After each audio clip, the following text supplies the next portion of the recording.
ሰላም ጤና ይስጥልኝ ውድ የአሁ ፊደል ሚዲያ ቤተሰቦች እንደምን አላችሁ? ደህና ናችሁ ወይ? ዛሬ እጅግ የሚደንቅ ታምር በተልእኮ ጸበል በእመቤታችን በጸበል የተደረገ ታምር። ለዛው ምን በተልእኮ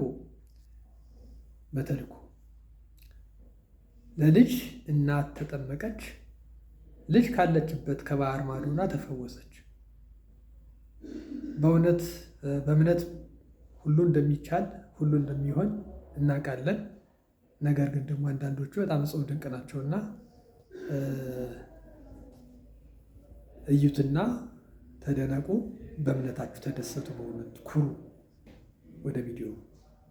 በዘመናችን የሆነ ታሪክ ነው የምነግራችሁ። ይህቺ ልጅ ከእኛው ጋር አብራ ዩኒቨርሲቲ የተማረች እህታችን ነች። እንደኛው ግን ጥቂት የሰንበት ትምህርት ቤትን ፍሬ ቀምሳለች። በጣም በትልቅ ውጤት ነው የተመረቀችው። ስራ እንደምታገኝ እርግጠኛ ስለነበረች እናት አባቷን ከገጠር ይዛ መጣች። እዚህ እነሱን ጥዬ መምጣት አልችልም፣ አዲስ አበባ እኖራለሁ ብላ ከገጠር ይዛ መጣለች። ስራ ቢፈለግ የለም። 1 ዓመት ከ8 ወር ስራ ሲፈለግ አላገኘችም። ኋላ እፈልግሃለሁ ብላን እኔና አንድ ጓደኛዬን ስናወራ እንግዲህ 1 ዓመት ከ8 ወር ገመናዬን ደብቄ እናት አባቴን በቀንም 1 ቀን እየመገብኩ አኑሬያለሁ። የቤት ኪራይ መከራ ነው፣ ብዙ ነገር ጭንቅ ነው። እባካችሁ ጥቂት ገንዘብ አበድሩኝና ወደ አረብ ሀገር ተሰደዳለሁ አለች። ታይ ብንላት እምቢ አለች። ጥቂት ገንዘብ አዋጣንላት። ለሽልማት የተሰጣትን የአንገት ሐብል የእጇን ሁሉ ሸጣ ጉዞ ወደ አረብ ሀገር ትሄዳለች። 3 ወር እንኳን መስራት አልቻለችም። እግሮቿ ማበጥ ጀመሩ። ማበጥ ሲባል ዝም ብሎ ማበጥ አይደለም። በኢሞ ፎቶ ልካ ስናየው አንድ እግሯ በራሱ 3 ሰው ያነሳው መብጠቱ። ሆስፒታል ስትመላለስ ቆይታለች። ዶክተሩ የመጨረሻ ያለውን ሪዛልት ሲሰጥ ሰውነትሽን ካንሰር የሚባል በሽታ ተቆጣጥሮታል አለ። ከቻልሽ የእኛን እስልምና ተቀበይ፣ ሻአዳጂ ከኛ ጋር ካልሆነ ግን ወደ ሀገርሽ ሂጂ። የማያምን ሰው በሀገራችን የመቀር ልማድ የለንም አሏት። እነሱ ተማምኖ ሞት አውጀውላታል። ዶክተሩ 2 ቀን ቀርቶሻል ብሏታል። እዚህ ደውላ እናትየው ጋር ስትነጋገር እናቴ ሆይ እኔ ባለሁበት ቦታ አክሱምም እያለሁ እዛም ገጠር እያለን ሲጨንቀኝ ስታመም ጸበል ቦታ ነበር መሄድ። አሁን ግን ባለውበት ጸበል የለም። በአንቺ ማይፀን ውስጥ 9 ወር ከ6 ቀን ኖሬያለሁ።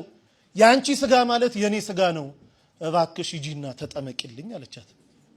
የተልእኮ ጥምቀት ማለት ይሄ ነው። ሂጂና ተጠመቂልኝ፣ በአንቺ ስጋ እመቤቴ እኔን አጥምቃት ትፈውሰኛለች፣ አምናታለሁ፣ ሂጂ አለች። ለካ እናትየው እግራቸውን ያማቸዋል። እሳቸውም ጳጉሜ 1 2 3 2013 ዓ.ም ልደታ ታውቁታላችሁ ብዬ አስባለሁ። ሜክሲኮ ልክ ሲገቡ እዛ በስመ አብ ወወልድ ወመንፈስ ቅዱስ አሐዱ አምላክ አሜን፣ ይቺ ጥምቀት የኔ ጥምቀት አይደለችም፣ ልጄ ባለችበት ቦታ አጥምቂልኝ ትላለች እናት እየገባች። ተጠምቆ ሲወጡ 3 ቀን ነው ተጠምቆ የወጡት። ደውልልኝ አሉ ዶክተሩ። 2 ቀን ቀርቶሻል ብለዋል። እናትየው 3 ቀን የተጠመቁት። ሲደወል ልጅቷ ዝልፍልፍ ብላ ወድቃ ሆስፒታል ወስዷታል። ሆስፒታል ገና ስትገባ ራሷ ነው የምትነግረን፣ ሰውነቴ ላይ የነበረ ያ ክብደት የሚመሰል አላንቀሳቀስ ያለኝ ነገር ሁሉ ውድቅ ብሎልኝ አዲስ የ18 ዓመት ህፃን ልጅ መስዬ ሆስፒታል በር ቆምኩኝ አለች። ይሄ ከአእምሮ በላይ ነው። ዶክተሩ እንዴት ሆንሽ ይላታል። አላውቅም ትሏለች። አሃ አንቺም ካላውቅሽ እኔ ምን አውቃለሁ ይላታል ዶክተር። እርሱን የሚመረምር ዶክተር ፈቃድ ሞልቶ ወጥቶ ነበረ። ከሄደበት ቦታ የ6 ሰዓት መንገድ ነርቶ ተመልሶ ሕክምና ገባ። ልጅቷን አምጡ ይላል። ይሄው እኔ ነኝ ትላለች። እባክሽ አትቀልጂብኝ፣ ልሰራ ነው ያለሁት። እኔ ልጅቷን አውቃታለሁ፣ ኪሎዋ ይሄን ያለው ደሟ እንዲህ ነው። አንቺ ደግሞ ሳይሽ አዲስ ህፃን ልጅ ነው የምትመስዪው፣ ልጅቷን አምጪ አላት። አይ እኔ ድኜ ነው አለች። እንዴት ሆኖ? ተጠምቄ። ከየት አምጥተሽ ጸበል? አረብ ሀገር አይደለም ወይ ያለሽው? ከየት አመጣሽ? አይ እናቴ ተጠምቃለኝ። እናቴ ልትጠመቅ ስትገባ ወላዲተ አምላክ ድንግል ማርያም ከመልአከ ምክሩ ከቅዱስ ሚካኤል ጋር እኔ ቤት ውስጥ ይመጡ ነበር አለች። ጠዋት ስነሳ ሙሉ ሰውነቴ እረጥቦ ነበር የምገኘው አለች። እናቴ እዛ ትጠመቃለች፣ ድንግል ማርያም ደግሞ እኔን እዚህ ስታጠምቀኝ ነበር፣ እንዲዳንኩኝ አለችው። ዶክተሩ ማልቀስ ጀመረ። እንዲህ የሚባል ነገር አለ? በእውነት ድነሻል? አንድ ኮነማ እኔም እኮ 17 ዓመት ካንሰር ታማሚ ነኝ። በቀን 2 ኪኒንና 3 መርፌ እየተወጋው ነው 17 ዓመት የገፋሁት። እባክሽ ሀገርሽ ሰጅኝ፣ አንቺ ምትያት ሴት ካለች እኔንም ታጥምቀኝ አለ። ያው እንግዲህ ታውቃላችሁ፣ እሷ መምጣት አትችልም። እዚህ ደውላ ከኛ ጋር አገናኘችው። ሰውየው እዚህ የገባው ሐሙስ 10 ሰዓት ላይ ነው ማታ። አሁን ወስዳችሁ ካላጠመቃችሁኝ አለ። ብንለው ብንሰራው በፍጹም። በኋላ ተደውሎ በአረበኛ የሆነ ነገር አለችው። ተረጋጋ። ለሊት 9 ሰዓት ላይ ተነስቶ ውሰዱኝ አለ። ስንሄድ ቤቱ ተዘግቷል። ገና በር ላይ ካህኑ እየከፈቱ ነው። አብሮ ገባ። ንባባቱን ደሞ ዕጣኑን አንድ ላይ ተደርጎ ውስጥ ከሰማ በኋላ የመጀመሪያ ተጠማቂ ሆኖ ገባ። እንደገባ መጮን የጀመረው ሲወጣ ሆስፒታሉ ሰዱኝ አለ። አረባክ እንደው ቢያንስ አንድ ሱባኤ ሳምንት ተጠመቅ። በፍጹም ከዛች ሴት ጋር ሳወራ እኔ ቤት ውስጥ ይሸተኝ የነበረው ሽታ አሁን እዚህ ቦታ ሸቶኛል።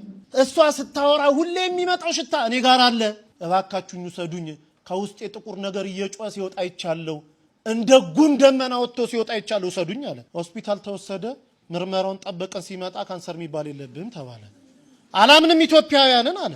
ዶክተሮቻቸው እንዴት ናቸው? 17 ዓመት የተያዝኩትን እንዴት የለም ትሉኛላችሁ አለ። አይ አገሬ ሄጄ ይመረመራሉ። ሄዶ ሲመረመር የለብህም ተባለ። አሁን ግብጽ ቤተክርስቲያን እዛው ተጠምቆ ሚስቱም 3 ልጆቹን ተጠምቆ ያገለግላሉ።